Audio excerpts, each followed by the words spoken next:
Tonight, the Electoral Commission admits to mistakes that had bloated the number of absent and transferred voters, calling into question integrity of the voters' register, but insists these mistakes are not the first and will not be the last. The preparation of the register is a human endeavor. There are bound to be mistakes. This is not the first time the Commission has recorded mistakes during registration of voters and compilation of the voters' register. This has been the case since 1992. The issues range from missing names, swapped photos and gender, wrong additions or omitted names, etc. This is not new, and this is not going to be the last.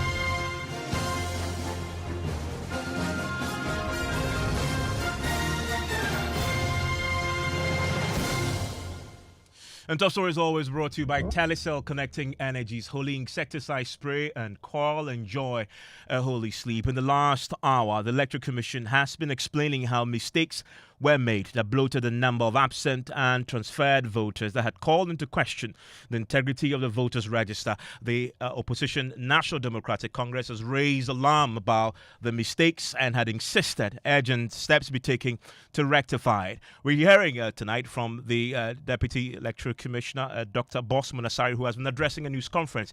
This is him explaining how the mistakes were made. Which is to assure the public that after the exhibition exercise, the final voters register that will be produced will be robust and credible.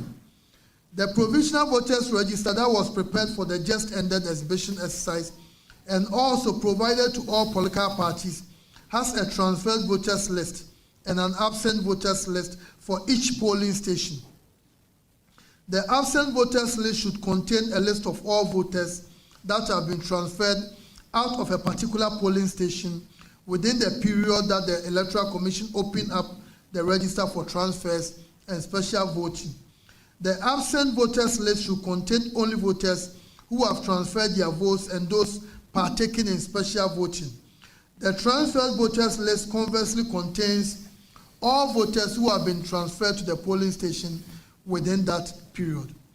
In the preparations towards the 2024 exhibition exercise, the absent voters list and the transferred voters list inadvertently included all transfers that had been done since 2020 when this register was first prepared. This has resulted in a higher than expected number of absent and transferred voters. This understandably may have caused some anxiety to our stakeholders, as exemplified by the press conference addressed by the NDC in the Ejumaku Enyan Esiam constituency of the Central Region. The Commission has corrected this anomaly and will share with all the political parties the corrected absent and transferred voters list for each polling station that contains only those applicants who successfully applied for transfers or special voting for the 2024 general elections.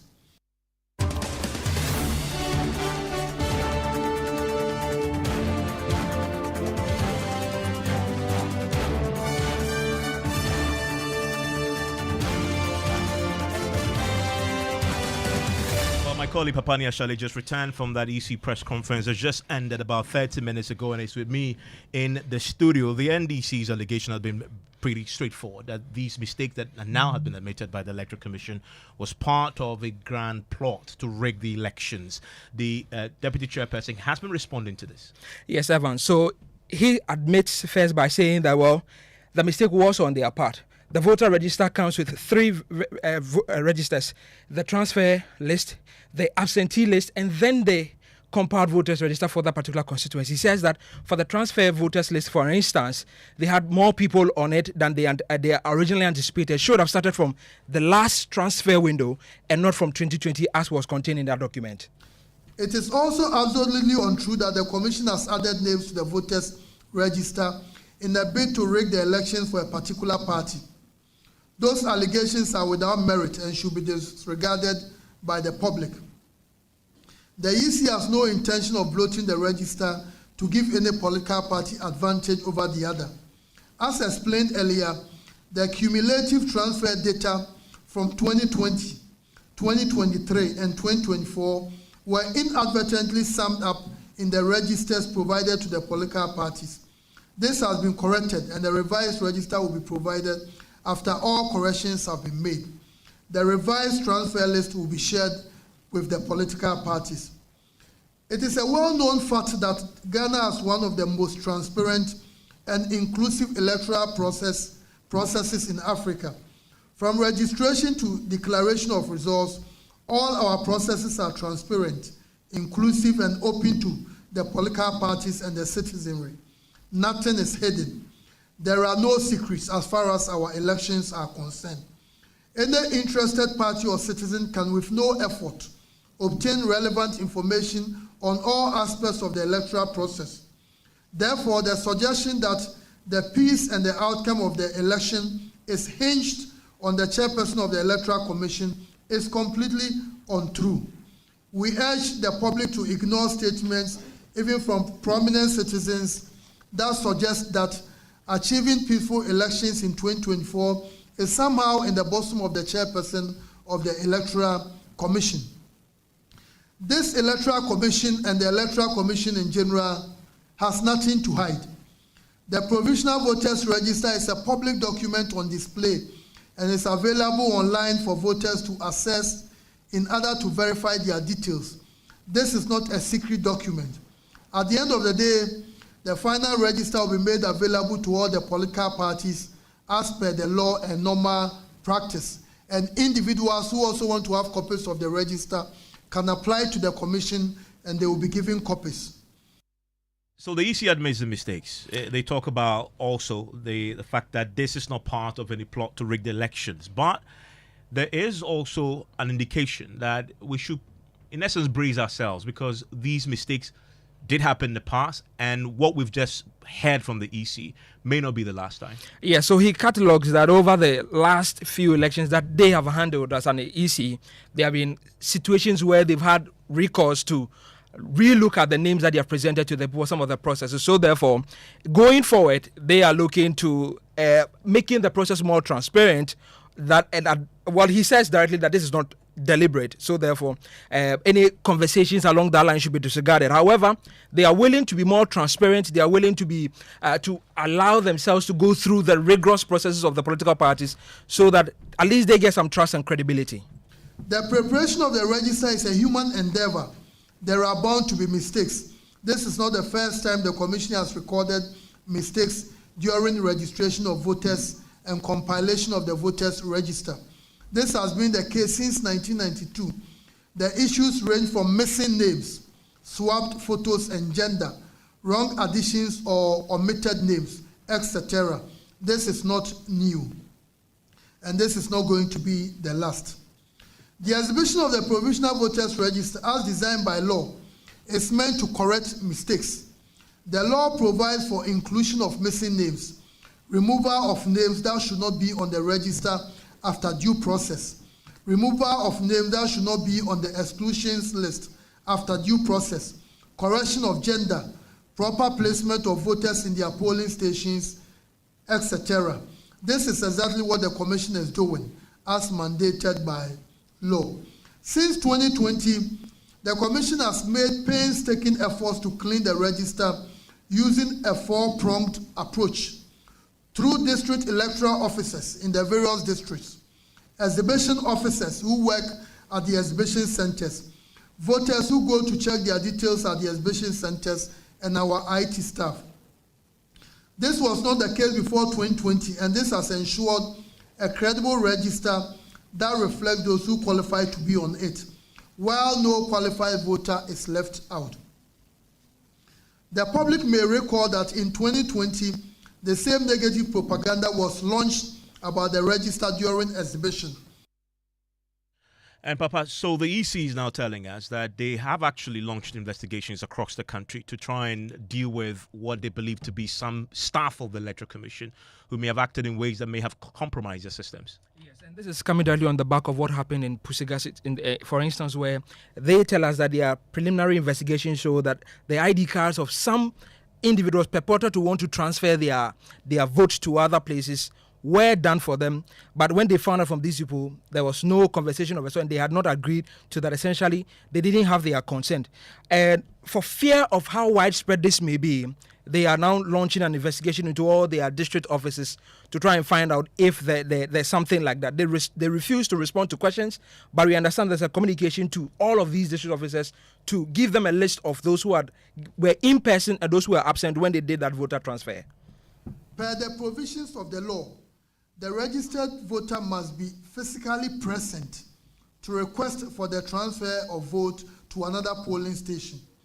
The transfer of vote can only be done at the district offices and requires the presence of the voter, who must be verified using either his or her face or fingerprints.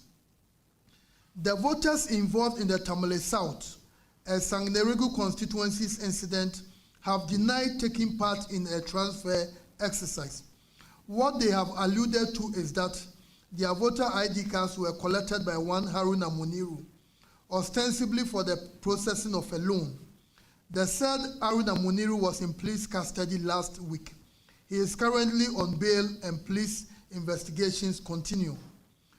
Preliminary investigations by the Commission have revealed that voter transfers were indeed effected for 38 individuals using the credentials of an Electoral Commission official. The records of those transfers are captured in the voter management system's audit logs. A look at the verification done during the transfer process shows that the photos of the voters from their voter ID cards were used for facial verification and to effect the transfers. Following this incident, the Commission has introduced a liveliness check in the verification process, which is a feature designed to ensure that the biometric data being captured is from a live, present human being and not from a spoof source, such as photograph, which is what was done in this case. The liveliness check has since been built into the system to prevent any such future occurrence. The Commission is currently investigating. While the Commission does not have any evidence to believe that this occurrence is widespread, we have instituted investigations to ascertain if similar incidents occurred elsewhere beyond the reported case in the Tamale South and Sagneregu constituencies. Any such transfers will be reversed, and the perpetrators of such acts shall be dealt with according to the law. Following preliminary investigations again, the Commission has suspended the Pusiga District Electoral Officer and has invited him to respond to the Commission's findings. Once the investigations are concluded, the Commission will take the appropriate action and inform the public accordingly.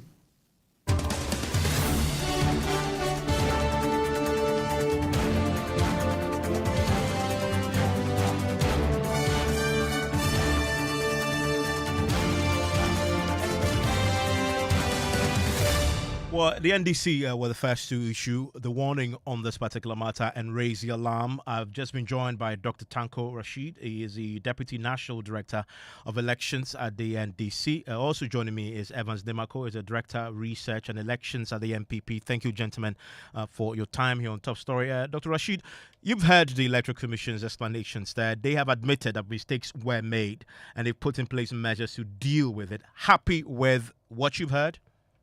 Evans, clearly the NDC has been vindicated with the admission of the Electoral Commission. All along, when we issue our statement and made several statements about the ineffectiveness of the current register that we are having, a lot of people thought we were just blowing hot air. But today, it is very clear that this Electoral Commission, they have admitted that they needed a serious external support in terms of their management of the data. Because imagine, this Electoral Commission has clearly shown that they cannot even manage their own data. Poor management of their data shows how terrible they are handling their data in the commission. When we said they were doing something in order to effectively give heads up to one political party than the other, we knew what we're talking about. No, but the EC official there, the deputy chair, has categorically denied that these mistakes were deliberately orchestrated to favor the MPP. He said these were honest mistakes that always happen in such electoral processes. Evans, we have been in this game for a very long time. In fact, I have participated in almost all our elections under this current democratic dispensation. And I can tell you, we've never had issues where transfers were illegally done without the knowledge of the people. It has never happened. You should point out which year and which of the elections, that registration that we did, this exhibition, where people's names were illegally transferred. And I'm happy he quoted this thing. Regulation 22.1 of CI 127 was clearly violated. And we're thinking that this one is just a minute aspect of the problem across the country. It's not only the transfer.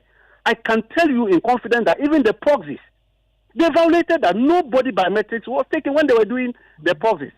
People just went in there, they took their ID numbers, filled a form, and asked them to thumbprint on the form and left. Their biometrics, both their nominees and themselves, were not taken. We brought it up at IPAC and told them about it. They said they were going to investigate it. But the Electoral Commission does not dismiss those concerns. They actually admit that because it's a human process, you expect these mistakes to happen. In fact, they go way back to earlier registration exercises. And they make the point to you that these mistakes are not new, but most importantly, it will not be the last. Evans, I have just pointed out human errors which are meant to rig elections. They are not errors that everybody is aware. The errors that we are talking of, exclusions, the errors of changing your date of birth and other things, is normal to all exhibition processes that we went through from 92. But a situation where you now found where names have been, in fact, intentionally transferred. These are intentional transfers. By officers that the Electoral Commission is now saying have been identified, they have been investigated, one has been suspended, and the book will be thrown at them. Evans, that is why we are calling for forensic audit, because we cannot trust the Electoral Commission them own investigation. You remember the issue of the same Pusiga, when somebody used a fake Ghana ID card, one of their officers, in registering about 17 registrants. And the person was arrested. Up to now, have you heard anything about it? What has come of the status of that issue? We are saying that is why we are calling on the external body to audit, do forensic audit of the register. Because right now, they've admitted their guilt in Pusiga. They've also admitted adding up to Dr. Rashid, 2023 and 2024. They have admitted. The transfers of old transfers has now been added to the current. If we hadn't raised alarm, it would have passed. These people would have seen it. And the numbers were going to bloat for the 2024 7th December election. Dr. Bosman Asari announced today that beyond Pusiga and the other constituencies that they flagged specifically, they are also now extending the investigations to other districts. So they rule out that this happened elsewhere. You're not happy with that? Evans, we are saying that we don't trust the investigation of this current Electoral Commission as set up unless an external body audits them, do forensic audit of what he has just admitted, because it is clear that you cannot do transfer in absentia. This is what we have been saying all along. Which this external Electoral body? Commission were doing illegal transfers. Their officers, what kind of training they gave them? Yeah, and when we raise their alarm, they are not telling us they are doing. We don't trust their investigation. You say this Electoral Commission, but these are officers, rogue officers, working for the Electoral Commission who have now been identified and will be punished. Evans, I'm saying that we raised this issue. Initially, when we raised the issue, did you see the statement they issued that evening about the illegal transfer in this thing? Pusiga, they quickly issued a short statement that their register was credible and robust and can be used for the general election, and therefore they should ignore whatever people are saying. This Electoral Commission issued that statement that evening. Today, so we don't go and apologize to Ghanaians for that illegal statement they issued. That thing they said. So that's why I'm saying we cannot trust the judgment of this current Electoral Commission unless an external body audits them. You say external body. Which external body? To hide. You say external body. Which external body? Of course, you remember UNDP in 2012. MPP called for an audit of the register in 2012. And UNDP gave a support for Afajam acceded to that. Our development part, the UNDP Parliament, all along we've been saying that they to give them look because this EC as it stand now, it appears they are having problem in their data management. They will continue this problem. I can tell you that this EC, unless we identify all these things they are talking of, we identify it, tease it out, told them the 5 thematic areas. Tango, he admitted to all the 5 thematic areas that we tease out. When my boss wrote this in Omani Boama on his Facebook timeline about the problem we have identified in the provisional voter register, today he admitted almost all of them. They admitted it. So it appears the NDC is supporting them to clean up their life. Yeah, I mean, stay with me. I want to bring in Evans Nemako, who is the Director of Research and Elections at the MPP. Mr. Nemako, you must be grateful that at least the NDC is being vigilant and policing this process and that they raised the alarm. The Electoral Commission is now admitting that there were issues because of their vigilance. The EC is now saying to us that they're extending investigations across the country. You must certainly acknowledge that the NDC is working to have a very credible register that all of you then believe the process once it's done is fair and credible. Well, thank you, Evans, for having me. I think for us as New Patriotic Party, you wouldn't have been bothered to make any comment on NDC's findings. Because anytime we have met at IPAC, it is the appropriate forum for parties to make submissions of concerns so we all find solutions to them. But where NDC is making allegations without basis and dragging in the name of the New Patriotic Party, then we are deliberately invited and therefore will call for response from us. When a provisional register has been composed by the UC and exhibition is done, I think the essence of exhibition is to allow voters to inspect the register and request to be made of corrections that must be done to their details by the Electoral Commission, not by the New Patriotic Party. And let me tell Dr. Tanko, enough of such ranting.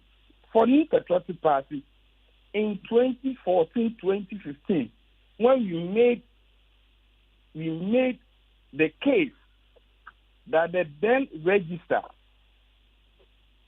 was composed of people who were not Ghanaians, of people who are past, of people who were minor.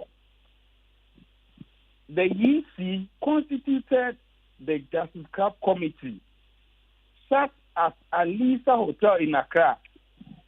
At the end of the committee's findings, a total number of 580,000 were reported to have been in the register and were not supposed to be there.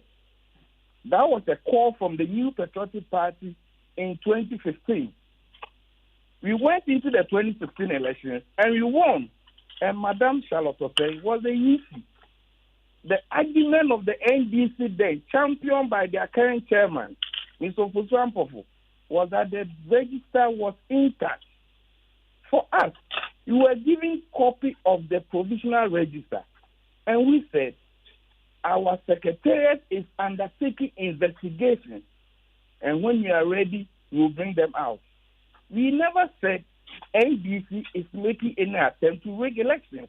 But NDC will say that having gone to Hawaii, having gone to Nabdam, having gone to all other places challenging people's presence in the register, they will turn around and say that New Patriotic Party is conniving to rig elections. I mean, but Mr. Nemako, if you consider what we just heard from the Electoral Commission, that EC officers were illegally transferring votes, the EC admits that. To the point now, the EC itself is now saying they want to extend investigations across the country. You certainly are laying the foundation for people to suspect that this particular process is compromised. So Evan, I can take you back again. between Madam Charlotte Osei and Alhaji Sule Amadu. Sule Amadu was accused of creating polling stations and registering people. Today, if the Electoral Commission is telling us that their investigation has revealed that some officers have been identified to have used their details to do some transfers, the law must be made to act and punishment preferred against them. For me, the essence of the exhibition is to make sure that everybody who must be in the register is there. But you admit though, is very clear. Yes, you admit, yes, that was the purpose of the exhibition. But you admit that it took the vigilance of the NDC for us to get to this point where the EC is now launching a nationwide They are a investigation. stakeholder. The NDC, like other political parties, if you've gone through the register and you have a concern, you discuss with the EC. But where you come out and you are accusing the New Patriotic Party baselessly with that foundation, then what do you seek to achieve? What does the what does the MPP make though of the errors that the Electoral Commission has admitted to today? Are you concerned that this may be more widespread than we're being told? Indicating no vote. The then president said people must be allowed to vote. It didn't come from the New Patriotic Party. So please, enough of these accusations. You've been given a register, provisional register. If you have concerns, you discuss with the EC. Well, they've shared their concerns. Mr. Namako, very quickly, the EC says by themselves that they're going to extend investigations across the country. As a stakeholder yourself, happy with the way this process has been managed? I think it's a welcoming call. And you see, the EC, when it gets to this stage, has engaged lots of people, ad hoc staff and their permanent staff. But everybody must work within the law. If you go beyond it, the law must be made to act upon you. The NDC and says so people will not have their way. The NDC says they want an external body to conduct the nationwide audit that the EC has essentially announced today. You agree with that? Evans, the 1992 Constitution, you didn't create it, I didn't. The whole people of Ghana. It said the Electoral Commission has a certain independence. If they think that there's a body that can help, even the Supreme Court will not give such a judgment. So I don't know. But for us, we will look through the law, we will look through the act, we will go through the register, and our people on the ground will do the needful. It doesn't mean that you have to come out and make baseless accusations. Evans Namako, thank you very much. He's the Director of Research and Elections at the MPP. Dr. Tanko Rashid Computer is the Deputy National Director of the Elections at the NDC. You heard him earlier. I want to hear from you. This is essentially about you and about the elections this year. You've heard the Electoral Commission admitting to mistakes, but saying those mistakes happen and this will not be the last time they will happen, and the steps that they've taken to try and ensure it doesn't repeat itself. And even if it does, it's at a limited level. I want to hear from you. 055-11-11997. News 90 in a minute.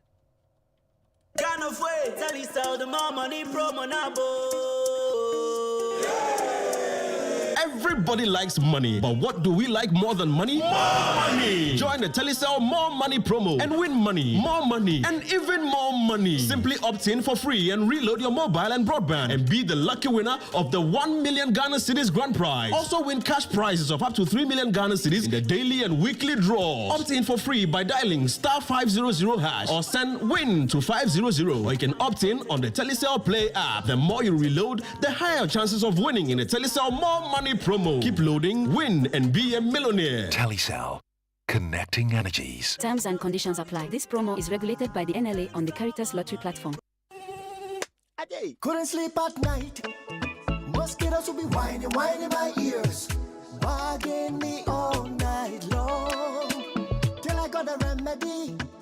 Now I'll be spraying them away with holy insecticide spray. I go spray them away with holy insecticide spray. When I sleep, me da na ma da with holy insecticide spray. Holy Mosquito Coil Holy Multi-Purpose Insecticide Spray. Ghana Kron Kron. For bulk purchase, call 0302 681582. This advert is FDA approved.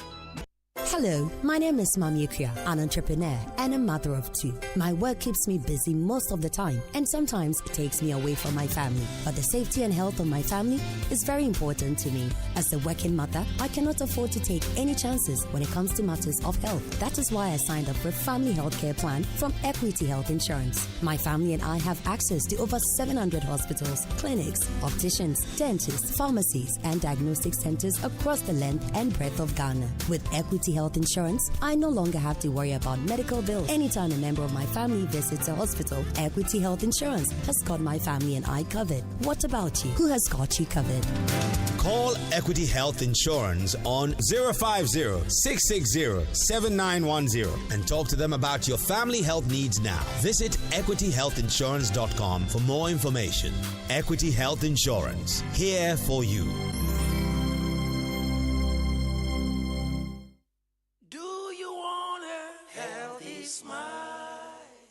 Are you waking up with jaw pain and headaches? This is commonly caused by grinding your teeth at night. Hi, I'm Tanya from Bethel Dental Clinic, Ghana. This condition is known as bruxism or grinding.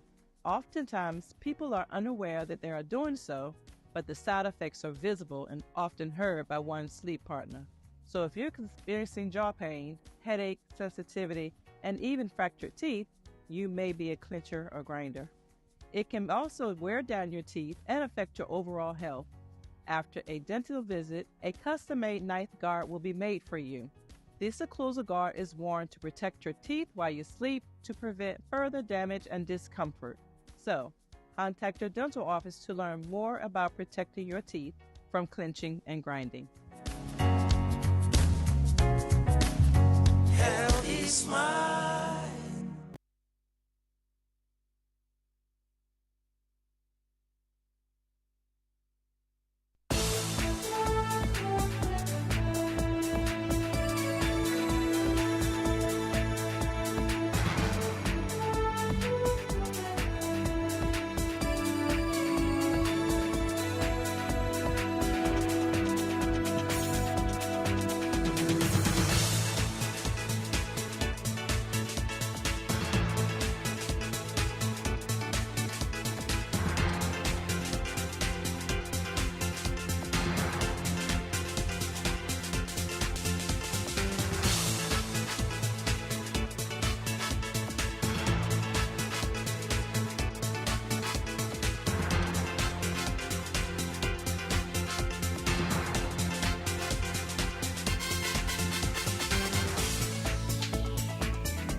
It's 96 days to the 2024 presidential and parliamentary elections. Hello, good evening, and welcome to Newsnight. In this edition, Minority on Works and Housing Committee calls for the removal of the Lands Minister over what they describe as the sector minister's failure to protect water bodies and rivers from illegal mining. So, if you have ministers, like two deputy ministers in charge of lands and forestry, and they cannot protect our mineral bodies, the best punishment you can give to them is to sack them. We have details as the Ghana Water Company proposes a full military takeover of endangered sources of water in the country as the company's production drops from 70 to a staggering 40% nationwide. And let's test the resilience of our military and see whether that problem will not be resolved. As at now, yes, once in a while we bring them in to go on, but that's a flash, it goes off. Also tonight, we focus on the Electricity Company of Ghana, which has begun a mass meter replacement exercise to change over 1.5 million 40 meters nationwide to improve revenue generation.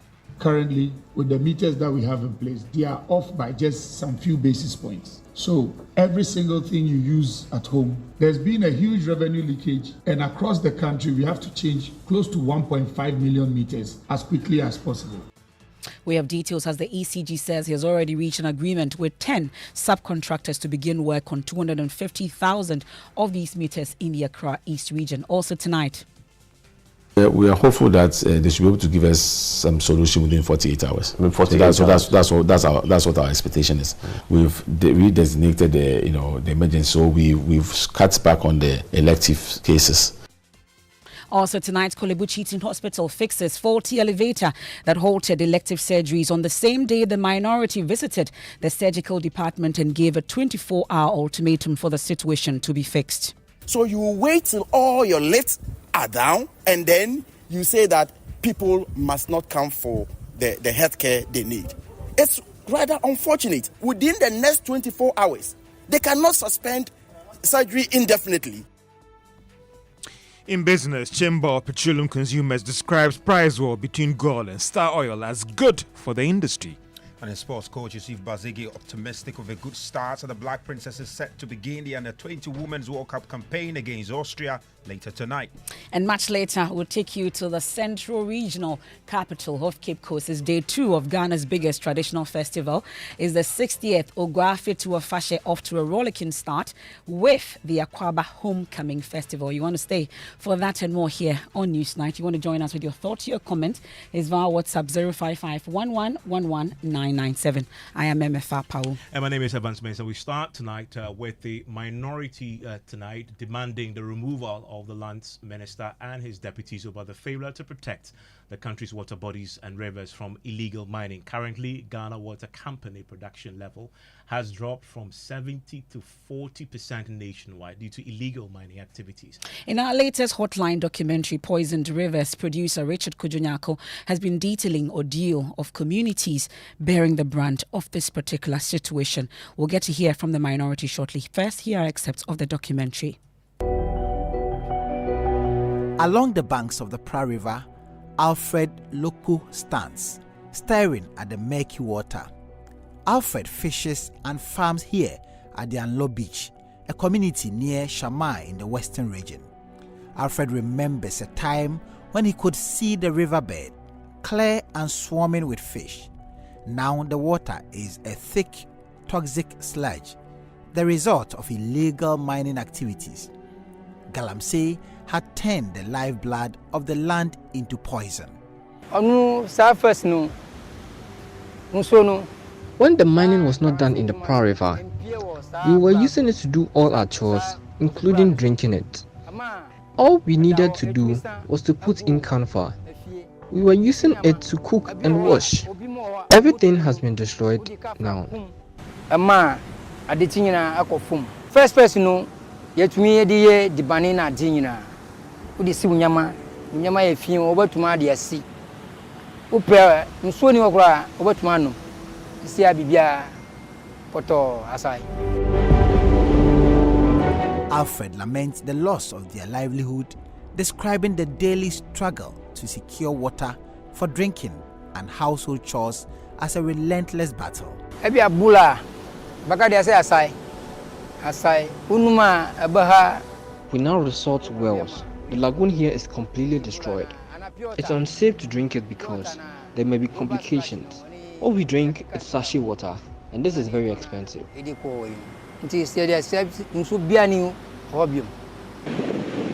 Just on the other side of the river is Francis Kofi. Francis appears unfazed by the destruction caused by the Galamsey activities and still feels there could be life in the river.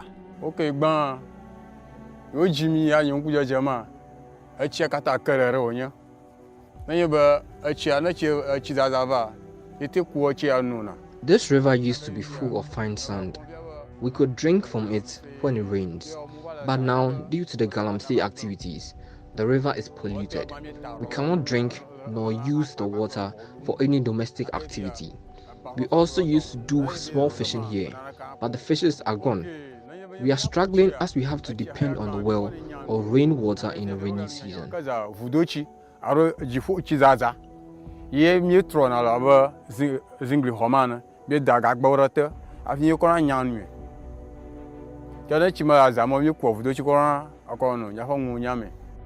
Amidst the disappointment, he bemoans the irony of living beside a once thriving river, now so polluted that the community is forced to buy sachet water and rely on rainwater for drinking and household chores. The sight of the murky, lifeless river constantly reminds them of their predicament. It highlights the bitter contrast between their past abundance and present scarcity. aba washing ako ganso to no na Because of the washing done by the Galamsees, the river is filled with chemicals, weeds and mud. The fishes are all gone due to this situation. If you fetch your water for drinking, it is full of mud.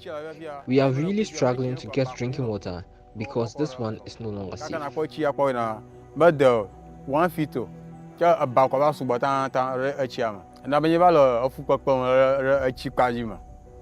Sandwiched between the vast expanse of the sea and the winding Pra River, the Anlo Beach community faces a dire predicament.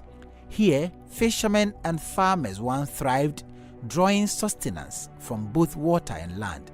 But now, they are caught in a hatch-double agony. The sea, in its ceaseless fury, encroaches upon their homes, threatening to erase their very existence. Seeking refuge in the river also offers no solace, as the waters, once beaming with life, have been poisoned by the ravages of Galamsey activities, leaving the community in a state of despair and uncertainty. In the Anlo Beach community, polytanks stand like silent guards, collecting precious rainwater to sustain the residents. These tanks, along with a scattering of wells, are the lifelines for households, providing water for daily chores in a place where every drop is cherished. Despite the increasing cost of the sachet water, the community is forced to rely on it for drinking, a costly and unsustainable practice. Those days, our mothers used to fetch it to wash their dishes, their clothes, for bathing, but these days it's very difficult for them to even fetch the water. You can testify it because it's very dirty. Daniel Fiase is appalled about the lack of action to deal with the menace of illegal mining that is wiping out their livelihoods. For now, what we have adopted is to get a community well, so that one will help us. Because relying on this water is not anything 100%. So we are no more relying on this water. You live by the river, but you are not... Yeah, relying on it. Do they still fish in this? The fish, they are doing it, but it's not like those days. In Because this river? Yes, because since the water is very dirty and a lot of chemicals, it is also affecting the life of the fishes in the water, or all the aquatic organisms in the water.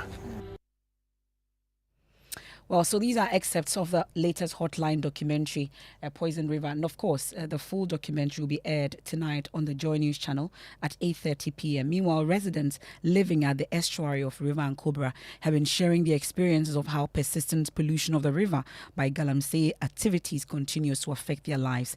Love FM's Erastus Asaridonko went back to the community to gauge the situation. Here's his report.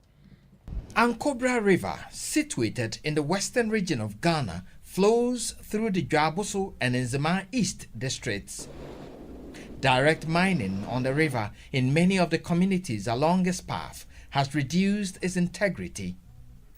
The Ankobra is contaminated. The 2023 testing of samples from various catch points revealed high levels of arsenic, chromium, cadmium, lead, and other harmful metals from Galamsey. I know of MMDCs and MPs in some communities who have employed people to do Galamsey for them.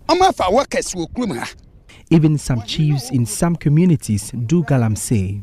At the estuary, where it joins the sea at Axim, residents of Ankobra town are bearing the brunt of the pollution. This is what remains of a once beautiful, clean estuary where the Ankobra joins the sea. Assembly member for the area, Patrick Isua, confirms the illegal mining operations in and around the Ankobra are eroding the economic gains of the community. Due to the Galamsey activities, we have lost 3 things. One is tourism. The second one is the source of water. And the third one is jobs. Because it has affected us economically. Well, so that's Erastus Asari Donko's report from Ankobra. Now, the Ghana Water Company says some stations have already been shut down due to these activities. Evans, we can hear from Nanaya Berima, is a public relations manager for Ghana Water in charge of Western and Central regions. It happened in the past where Chebi in the Eastern region, the treatment plant there was shut down for over a year because the turbidity of the water then rose up so high that we could not treat. What were the people drinking? What sort of water were they using? Well, your guess could be as good as mine. If you go to Bonso and Osino, as I speak to you, as and when the raw water quality goes beyond treatment, those plants are shut down. River Bonsa near Tapa also is a haven of Galamsey operators. In fact, I have to say that the consequences are there. We may get to a point where such a Himan treatment plant could be shut down. The same may also happen to Daboase, our treatment plant. In fact, Daboase water treatment plant. Are we far from such a thing happening? We are not far at all. The rate at which we are destroying this river with impunity. You see, with impunity because the person knows that, oh, he can go and do it and get by. I mean, go scot-free. Nobody will do anything.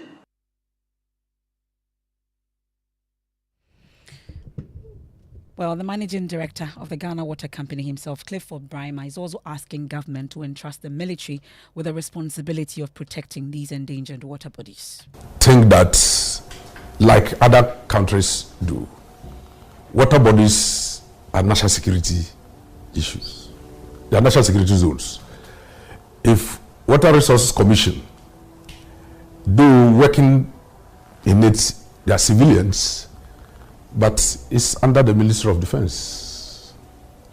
And let's test the resilience of our military and see whether that problem will not be resolved. As at now, yes, once in a while we bring them in to go on, but that's a flash, it goes off. But if you make it their responsibility, and they cannot stop our water bodies to be polluted, how can they guarantee citizens that when there is an invasion of foreign forces, they will be able to stop them?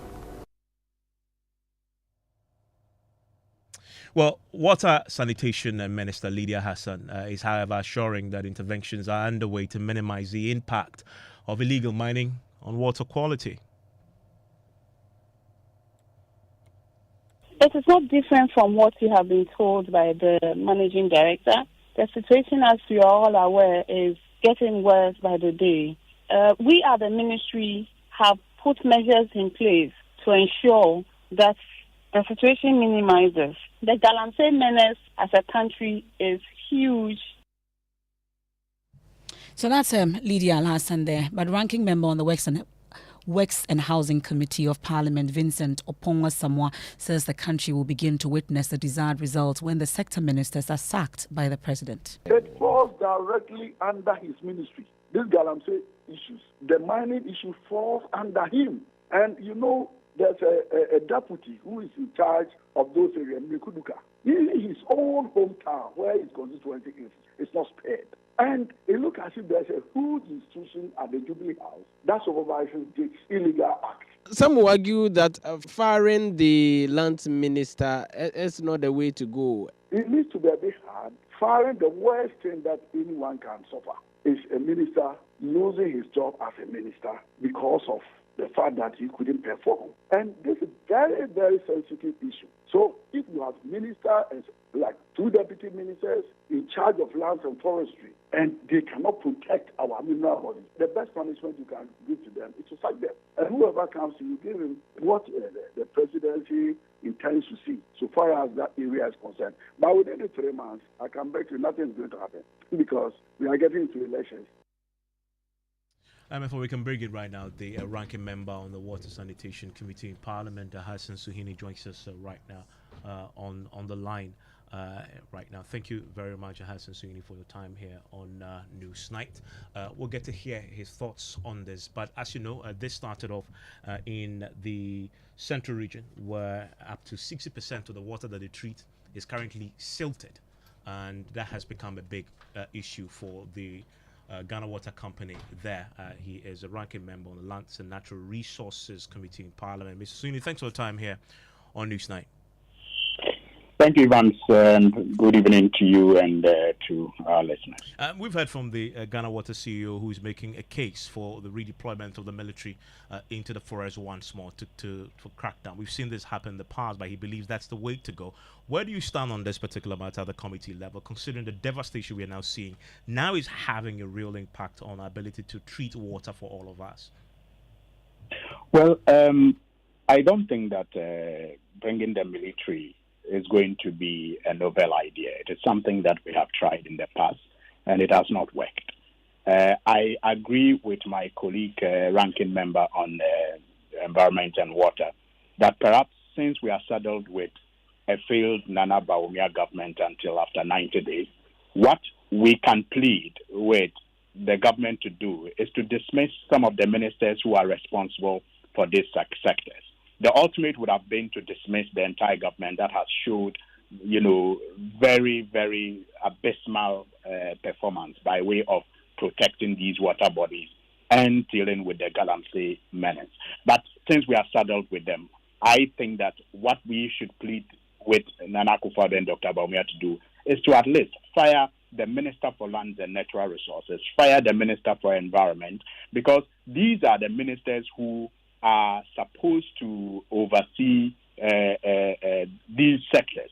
Unfortunately, you have a situation where one of them has promoted LI 2462, which allows for mining in our forest reserves. And you have the other looking on while this illegal mining menace is getting out of hand, where in some cases, like one of your reporters indicated, the impunity is just that repulsive. They do it now even by highways, like we saw in Konongo, and they do it in the forest, especially because the LI 2462 has been passed. So I'm saying that we may not be able to do much, but sending military to these water bodies will not be the ultimate, because we have done that in the past and we have had very little results to show. What will be the ultimate then? So, like I'm saying, the ultimate would have been to just fire this, government that has shown very, very little commitment as far as protecting these water bodies are concerned, and as far as fighting and winning the war against Galamsey is concerned, because at the heart of this problem is the impunity with which people are mining in our forest reserves and very close to these water bodies. I mean, admittedly, though, as far as political interference and political commitment to this is concerned, we've seen part of this problem under the NDC administration. Admittedly, it's gotten worse. Just look at the evidence. Absolutely. Let's look at the evidence when it comes to water turbidity. That alone is evidence that it's gotten worse under this government. I guess the point is that both parties do not have great records in dealing with this decisively to the point where we eliminate it. Well, but there is a reason why it has gotten worse. There is a reason, and the reason is the abysmal failure of this administration, and especially because many of them are involved in this illegal, mining business. And you can name them. You just, can roll your eyes and the names will fall off your lips. Many of them are engaged in this business. And even when they declared their war against the menace and enjoyed a lot of goodwill from the people of Ghana, we were all shocked when, further revelations showed that they did not actually have the commitment to deal with the menace, but they were simply creating an atmosphere to further the businesses and the illegal activities of some of its members. I mean, Parliament resumes shortly, and we're not talking about solutions. Parliament resumes shortly. What is it that your committee is going to do to try and get some action that will create some outcomes that may lead to water turbidity reducing? Yes, in talking about solution, there's the need for us to identify responsibilities and assign them to those who are expected to, carry out those responsibilities. And also to be bold enough to point out to people who fail in their responsibilities. So as Parliament, clearly, we have been raising these issues and also lending our support to government in every way possible, whether by way of policies and programs that they bring up, whether budgets that they need voted for the fight. We have always, given our support to help government to fight against this menace. Unfortunately, if government is unable to do it, I'm saying that what we expect the government to do for now, because we are saddled with this failure, is at least to make some moves that will give an indication that it is willing to do something about the menace. And one of the things they can do is to fire the ministers responsible for these sectors. Well, it's still within Parliament's jurisdiction to have a vote of censure. If the government decides not to fire the minister, you can do that. Is the minority prepared to start the process for this to happen? You know the nature of our Parliament. Yes, it is something that we will be willing to do. We have tried it before, and you know how it ended. Because in the end, people will be whipped in line, and it will become partisan. You remember the vote of censure on the finance minister and how it ended. So I am surprised that we will still be interested in exploring, opportunities, or if you like, ventures that will not give us the necessary result. I'm saying that the president has the ability, as we speak, to make changes at the Ministry of Lands and Natural Resources, and also to make changes at the Environment Ministry. And I am hopeful that when they make those changes, perhaps the new ministers, if they are minded to leave anything to their credit, will take some, drastic measures. Those changes, to reduce the those changes, won't happen. That's why the people elected you members of Parliament and gave you the power to do it if the executive president fails to do it. That is why I am not checking that responsibility, but I'm saying that there's a need for us to identify their, respective arms of government and the responsibilities each have. And I need to make the point, and I don't know how strongly I can make that point, that one of the roles that Parliament plays is to provide key oversight. And you can check the Parliamentary Hansard, you can check the record, the number of times we have discharged this responsibility of ours. But if we have the situation as bad as it has become, like you have admitted, worse than before, it is important that the executive that has the authority of the people of Ghana also is held responsible some way, somehow. And that day, Sir Hassan Suhuyini is a ranking member on the Lands and Natural Resources Committee in Parliament. The company, also in the Ashanti region, is warning residents in Obuasi and neighboring communities of a looming water shortage as illegal mining activities continue to destroy the water bodies in the area. Well, my colleague Emmanuel Bright-Kweku has more in this report. The Odasu treatment plant serves residents in Obuasi and its surrounding communities, but the plant faces an imminent shutdown. The Oda River running through the plant is now polluted beyond its initial turbidity and coloration levels. Dr. Hansen Akute is the Chief Manager, Ashanti Production Region of the Ghana Water Limited. The Odasu treatment plant was designed to produce about 4 million capacity plants. So 4 million capacity plants. For every treatment plant, you must run what we call 24/7 processes. In other words, 24 hours continuously and 7 days within the week. Odasu alone, we are not able to run the 24/7 days continuously because of the galamsey. So we do what we call the batch system. Out of the 1.5 million gallons a day, which is about 664 meter cube a day, we are able to treat just about 3776 meter cube a day. So technically, the volume has reduced such that we cannot even meet the demand of the people of Obuasi. Where it's possible, we may shut down, and the best option is to transfer water from Kumasi to Obuasi. A similar situation is encountered by the water treatment plant in Konongo as illegal mining activities threaten the only source of water in the area. Currently, we are just abstracting about 1 million gallons a day for Konongo. And the turbidity of Konongo has also risen so high The cost of treating the polluted water is impacting heavily on the operational costs of the water company, threatening sustainable production. For Joy News, my name is Emmanuel Bright Kweku. So that's the situation from Obuasi. And the hashtag No to Galamsey is still on. You can join the discussion with that hashtag on all our social media platforms. And don't forget to catch the latest Hotline documentary, Poisoned River, is later on this evening on the Joy News channel at 8:30. Exactly, and all our social media platforms as well. Let's bring in George Riafe. He's no Galamsey, but he's a businessman. Yeah. What's up? What's your business? Coming up, the Chamber of Petroleum Consumers describe price war between Guel and Star Oil as good for the industry, describing it as real benefits of price to regulation program for consumers.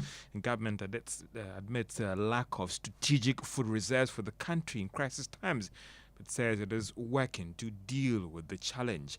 The business news on Newsnight is brought to you by MTN Business. Welcome to the new world of business. Kingdom Books and Stationery, Sinter's Tanks and Pepsodent, Herbal and Charcoal. Visited Kweku at his spunky new office to congratulate him on opening his business. And man, was I impressed. The business is just moving quick. The sales, customers, everything is just working seamlessly. The secret?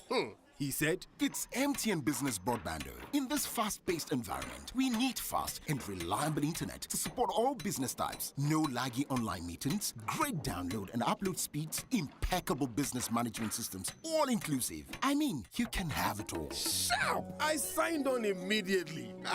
To enable your business stay ahead and stay connected, make sure you're signed on to the best internet made just for businesses. MTN Business Broadband. Sign up today on broadband.mtn.com.gh and manage your account on my MTN app. Call 0244 308 111 for more information. We are good together everywhere you go.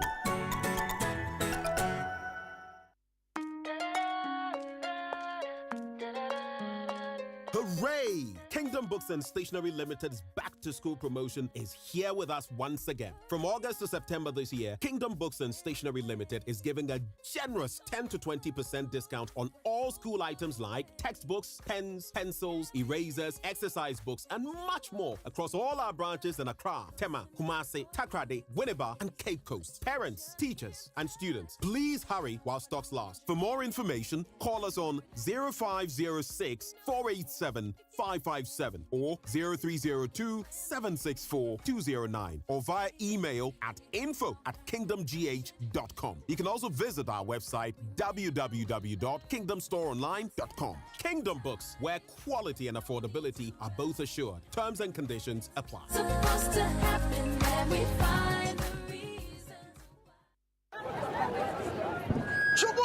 Yeah. We have a new leader in town. OBRNT. I'm for. We don't want to be when him say my baby, maybe more charcoal for whiter teeth. More charcoal. Not only that, maybe lemon. More lemon. Zinc for fresher breath. More zinc. And fluoride for stronger teeth. Introducing the new Pepsodent charcoal packed with more power with a combination of charcoal and lemon for naturally whiter teeth. Grab yours now. This advert is FDA approved. Are you ready to turn your dreams into reality? Don't just dream it, own it with a loan from Fidelity Bank. Dreaming of a new home? Own it with Fidelity Mortgage Loan. Dreaming of smelling the scent of a brand new tear rubber car? Own it with Fidelity Auto Loan. Dreaming of getting the latest phone, TV, fridge, furniture, laptop or gaming console? Own it with Fidelity Consumer Asset Finance. Dreaming of expanding your business? Make it a reality with our business loan. Fidelity Bank is offering flexible loans to businesses, salaried workers and the self-employed at a competitive rate. Dial 0800 003355 or visit any of our branches nationwide today to turn your dream into reality with a Fidelity Bank loan. Terms and conditions apply. Fidelity Bank. Believe with us. Fidelity. If I believe with us, Fidelity. If I know I need your side, Fidelity. The luckiest. *712#. Luck is everywhere. for everyone, yeah. The luckiest. Star 712 hash. Luck is everywhere, for everyone, yeah. Doctors, Nurses, barbers, drivers, bouncers, friends, teachers, bankers. You could be the luckiest. You could be the luckiest. east, west, north, south, Obiara meant to be. You could be the luckiest. You could be the luckiest. Accra to Paga. Let's go. The luckiest. Star 712 hash. Luck is everywhere, for everyone, yeah. The luckiest. Star 712 hash. Luck is everywhere, for everyone, yeah. Doctors, Nurses, barbers, drivers, bouncers, friends, teachers. bankers. Star 712 hash. You could be the luckiest. Welcome back to Business on Newsnight. Now, Chamber of Petroleum Consumers have described the current price war between two market leaders as good for consumers. Gold and Star have in recent times been on that path of consistent reduction in prices of petroleum products. This is coming up the fresh data show that Star Oil now commands the second spot in the industry after Gold, the market leader. Duncan Amwa is the Executive Secretary of the Chamber of Petroleum Consumers, and he tells Job Business Development shows that the price to regulation policy is now working for consumers. What we have seen over the months with Star Oil edging out the likes of Total, Shell onto the number 2 spot is indeed not surprising because consumers are indeed price sensitive and will choose where they believe they get the right quality at the right price. We will not be surprised if but for the spread that Gold has currently, Star could have probably been competing with them to neck. But as I speak with you, Gold has done in excess of 400. The individual branches across the country, Star hasn't gotten to that number, so you don't expect that they will be able to compete neck to neck. But that notwithstanding, we had wished for this long ago, except that in the past, the top 3 OMCs, that as we used to call them, the big boys, were simply doing what you probably would call scheme or shadow pricing. Duncan Amwa is the Executive Secretary of the Chamber of Petroleum Consumers. Now, government has admitted the country is currently not having strategic food reserves in place to deal with serious crisis. There have been concerns about whether the country has the required reserves in place when it was hit by the recent dry spell in some parts of the country. But the Agri Minister, Brian Champon, argues that they are working to deal with the situation. Those strategic reserves, silos, we do not have. We just commissioned the construction of one. The 80 warehouses that we commissioned, okay, what I call these transit, they are not for the storage of grains for the long term. What was the purpose? You are a farmer, you harvest your maize, you want to be able to store it for 3, 4, 5, 6 months, okay, before you bring it to the market. It needs to be dry. The moisture content must be at a certain level. So we built these warehouses and then we put in dryers so that, George, you can take your maize there, get it dried and stored for you for a period of time until you want to bring it to the market. That was the reason why we constructed those warehouses. Is it serving the purpose? Absolutely. Brian Champon is the Agri Minister. The Registrar of Companies has revealed that the about 8,000 businesses penciled for removal by the end of this year could be averted. That is, if they take steps to file their annual accounts before the end of this year. Jumaya Mowari is the Registrar of Companies. Gave an opportunity, for them to file their annual returns. They have been given up to the end of the year. But from October 1st, the penalty will go up from 650 to 1,000 each month. So that is what we've done. So the 163 are already off the register. Yes, so we will continue to clean the register. We will continue to do that. It doesn't mean that is the end of it. I am just putting it out there.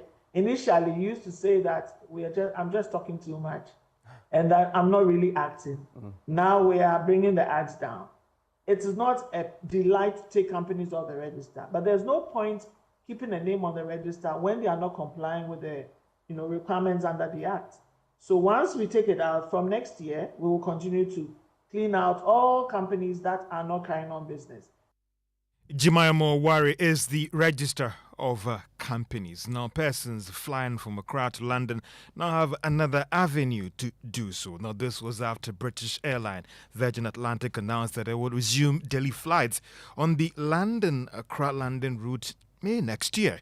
There is more in this report.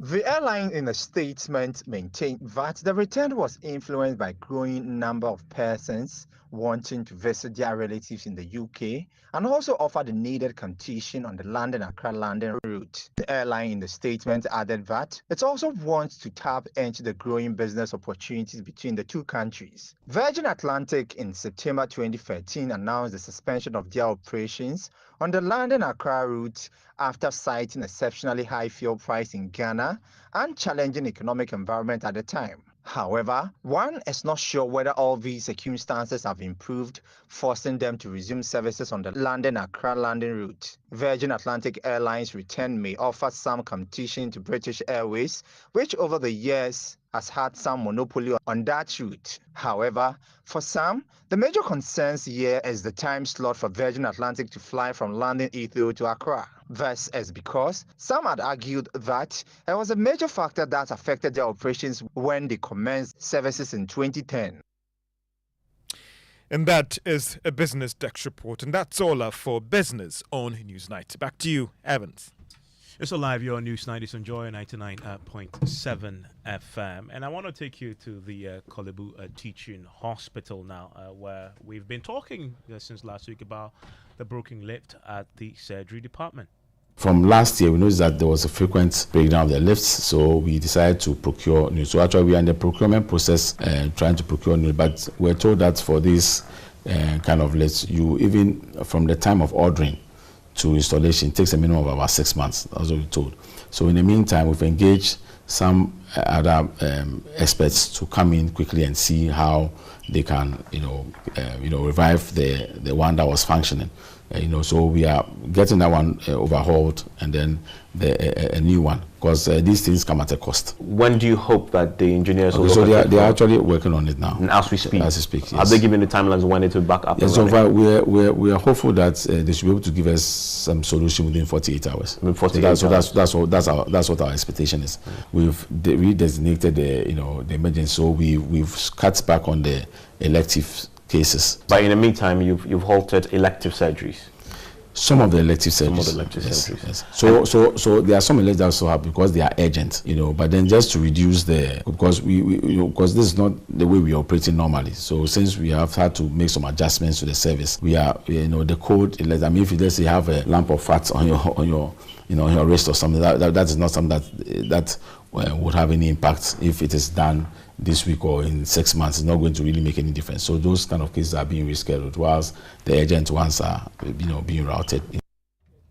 So that's the CEO of the Korle Bu Teaching Hospital, Dr. Opoku Ware Ampomah, in that interview with you, Evans, last week on the faulty elevators at the surgical department, which led to the temporary halting of elective surgeries at the facility. So earlier today, there were chaotic scenes at the surgery department of the Korle Bu Teaching Hospital after minority spokesperson on health stormed the facility to demand an immediate resumption of these elective surgeries and was denied access by staff who refused to allow the MP to grant interviews to the team of journalists whom he came with. I'm not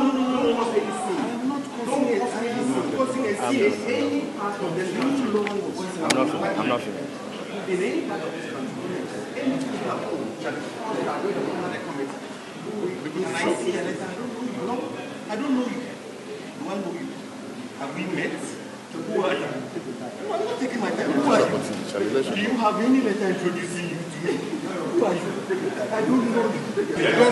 I am not recording, boss. I am not recording. If I'm recording, I'm not using it. So that's what transpired there, and we're learning that there were no official, communication that was given by the team that they were visiting the Kolebu Teaching Hospital. Reason why the staff had to question the team about it, but Kwabena Mintah Kando eventually granted that interview to the team of journalists and issued a 24-hour ultimatum to Kolebu. Selective surgeries, and the reason they cited was as a result of faulty lift. So today, this morning, I decided to pay a surprise visit, to see for myself whether or not the lifts are working. Unfortunately, the lifts are not working. We are here at the Department of Surgery, and the lift at the Department of Surgery is not working. The information we have gathered is that some of the lifts have been down for the past 4 to 5 good years. For me, it is rather unconscionable for a whole hospital, a teaching hospital such as Kolebu, to derelict its duty for just maintaining a lift to facilitate movement of patients to get the quality of healthcare they need. I mean, why? What happens to routine maintenance in this country? So you wait till all your lifts are down, and then you say that people must not come for the healthcare they need. It's rather unfortunate. And therefore, I am calling on the government, the minister responsible for health, within the next 24 hours. They cannot suspend surgery indefinitely. Within the next 24 hours, we must see the end of this unconscionable behavior. We cannot accept that reason.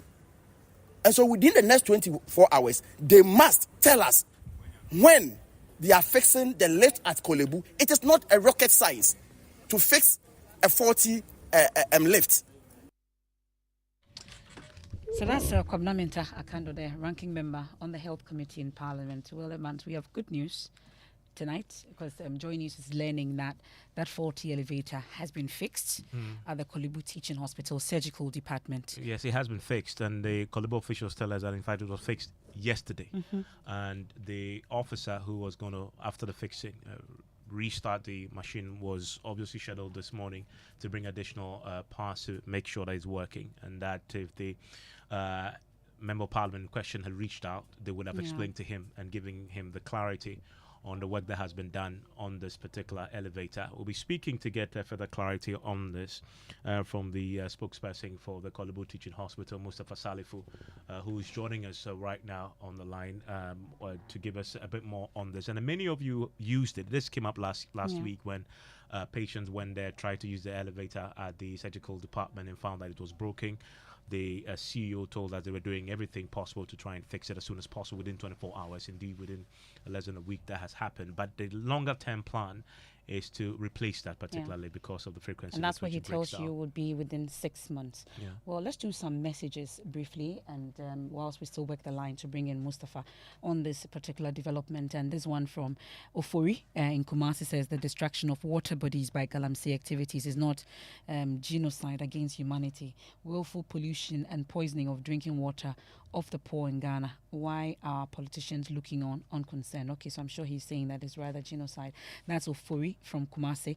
We have this one from Nana Spintex. He says, if the president who put his presidency on the line didn't resign due to the worst state of Galamsey, who else will? We all heard him defending Wontumi.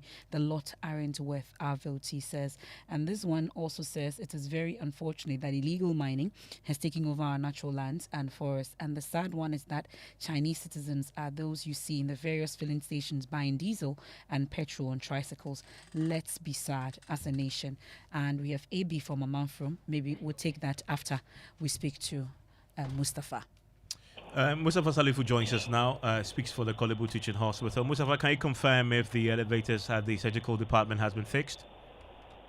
Yes, I can confirm the elevator at the surgical block has been fixed. And then it was fixed yesterday, but then there was a problem. They needed to do some settings this morning before we open up to public use. So they came this morning and then did the settings and then opened it up for use by our patients and staff. And this happened before the Member of Parliament came to the Kolebu Teaching Hospital or after? in terms of the opening? It happened afterwards. Okay. In fact, I think shortly after he left, the engineers reported, and then they were able to do the settings, and then told us that we could use it for patient care. So the key question I'm sure that Evans was pointing to was whether you fixed this particular faulty elevator prior to the visit of the minority team today to the Korle Bu Teaching Hospital. Yes, it was fixed yesterday, but we hadn't opened it up for public use. So the engineers asked us to wait until they come and do their settings before we then open it up for use by our patient staff and then visitors to the department. The Minta Kando, did he reach out at all before he came to the Korle Bu Teaching Hospital today? No, we didn't have any wind of him coming to the hospital at all. We were there in our early morning meetings when a journalist from one of the media houses came to the public relations unit and then asked that he wanted directions to where the Honorable Minta Kando was. So we got alarmed, and then we probed further to ask what he was to do, and then we were told that they had received invitation that he was coming to inspect the lift at the surgical department. So shortly after that, the PR rep at the surgical department sent a message that Honorable Minta Kando was at the surgical department, and then asked whether we had any knowledge of his coming. We told them no, we didn't know about this at all. So while he was there, I think some of the senior members were passing by and then asked what was happening, because they had seen somebody. Apparently, they didn't know who he was. So they were asking who he was, whether he had gone to the administration, whether he has gotten any clearance from administration before coming to the surgical department, with a large number of media personnel following him. I think that led to some kind of they insisted that he needed to get clearance from administration before coming to the department, because per the hospital's protocols, any high-profile person coming to the hospital, or if anybody wants to have any media engagement, you need to get clearance from administration before you can have access to certain parts of the hospital. So that was what transpired. But later on, we left the meeting, we cut short the meeting, and then went up, and we met him at the one of the car parks. And then we asked him what was happening, what he had come to the hospital to do. He told us that he was paying a surprise visit to the hospital, and that there was no need to inform the hospital administration before coming. Well, subsequently, we heard that he had issued a 24-hour ultimatum. But really, the concern is about this particular faulty elevator that has now been fixed. The assurance that people need is that it will not happen again, such that elective surgeries will be suspended at some point. Yes, we want to give the assurance that the lift has been fixed. We have received assurances from the engineers that there's nothing. It will be able to stop the process until we have it changed. You know, the hospital had initiated a process to have one of the lifts replaced with a brand new one. That process is on.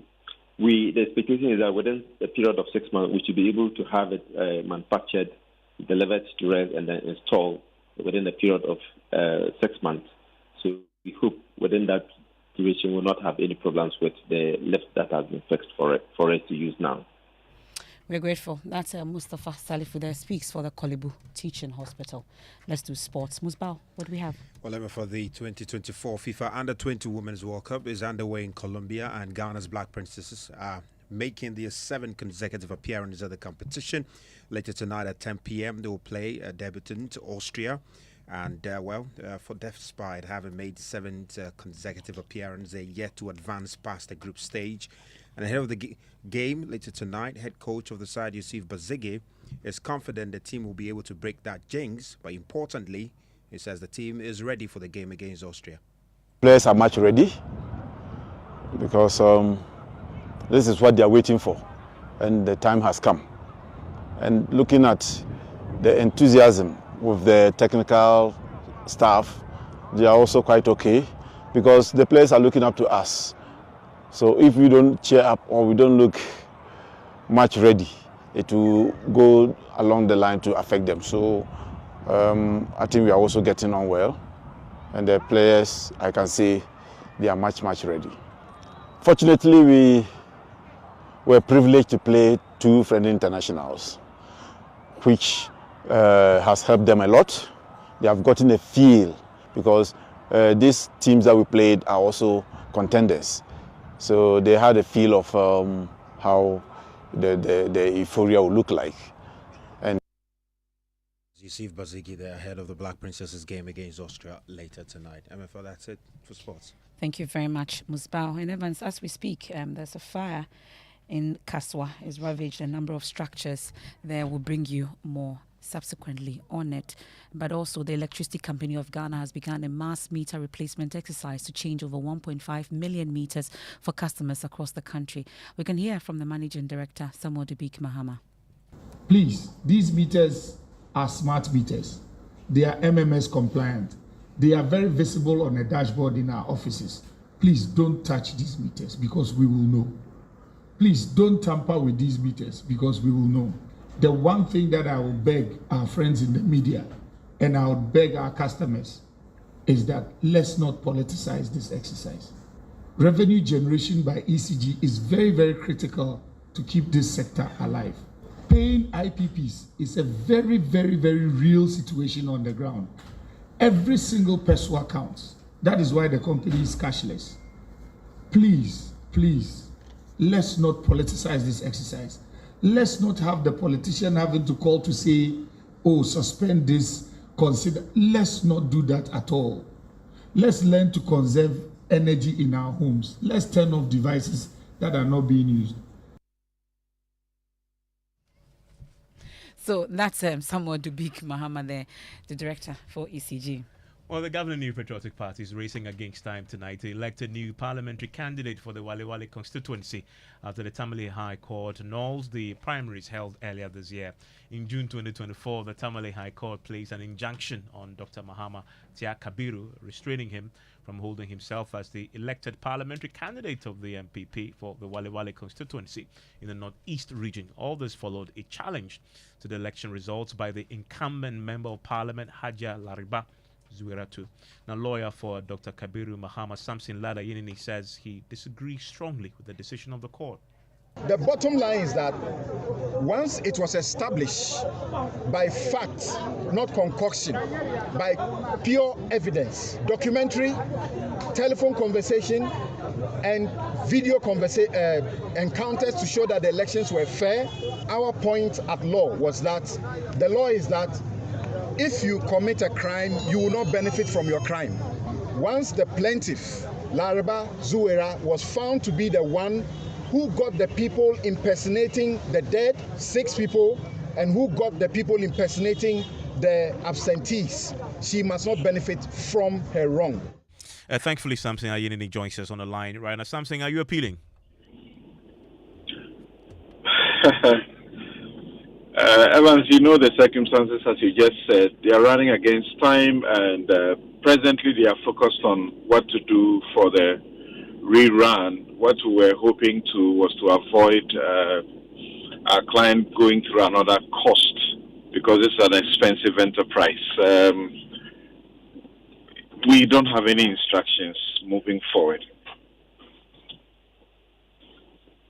So as it is, this will remain, and you abide by the party's regulations, and we've seen that they've already laid out. I'm unable to confirm that to you. What I can confirm to you is that as counsel, I don't have any instructions yet as to what to do going forward, because we can see a clear travesty that someone we have proven with telephony records, 3 persons' telephony records show that she and her team spoke to these people. They came to court to claim impersonated certain people a number of times. In one circumstance, the night before the election and the day of the election, they spoke to one person over a dozen times.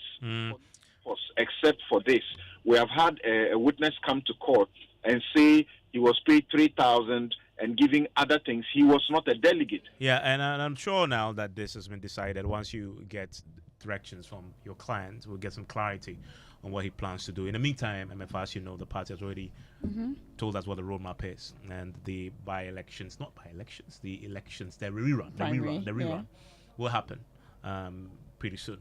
You're expecting a by-election, yeah? Okay. Well, that's how we end today's edition of Newsnight here on Joy 99.7 FM. That's my opinion with Nana Sakwao. Your Monday favorite is coming up is the expensive costs of free. That's the topic you want to stay. I am MFA Paul. My name is Evans Mensah.